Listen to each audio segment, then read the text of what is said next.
આજે તો મને લાગી હતી ભૂખ હો મિત્રો। તો કેમ છો મિત્રો, અમારા આ વિડીયોમાં તમારું સ્વાગત છે। શ્રી શિવાય નમસ્તે બેન।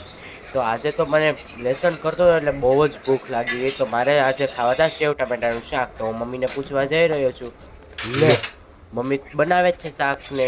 જોવો તમે સેવ ટામેટાનું શાક ને ભાખરી તમારે ખાવા હોય તો તમે પણ આવતા રહેજો મિત્રો।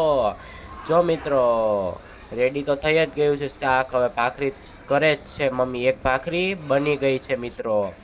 તો મિત્રો તમારે આવવું હોય તો તમે આવતા રહેજો, મને ભૂખ લાગી હો મિત્રો। તમારે હોય તો આવતા રહેજો। તો કેમ છો મિત્રો, હું તો જમવા બેસી ગયો છું। જમતા જમતા મારું મોઢું બગડે છે, તમે જોવો જરાક જોવો, આમ જોવો જોવો કેવું થાય છે। હા હવે તો અમે થાકી ગયા એટલે ખાઈ તો લીધું મેં। તમારે આવું તો આવતા રહેજો। હવે અમે જઈ છીએ વોકિંગ કરવા, તો લીપ બોલાવી છે મારા મમ્મી, બાય બાય કરે તમને, હાલો તમારે આવવું હોય તો। પછી લીપની અંદર પણ ગરી ગયા, અમે ઘૂસી ગયા અમે લીપની અંદર, અને અમે નીચે પણ પહોંચી ગયા છીએ મિત્રો। પછી અમે વોકિંગ કરીશું જોવા મિત્રો। પછી અમે ઘરે આવી ગયા મિત્રો। આ વિડીયો ગમ્યો હોય તો લાઈક શેર સબસ્ક્રાઈબ કરજો મિત્રો।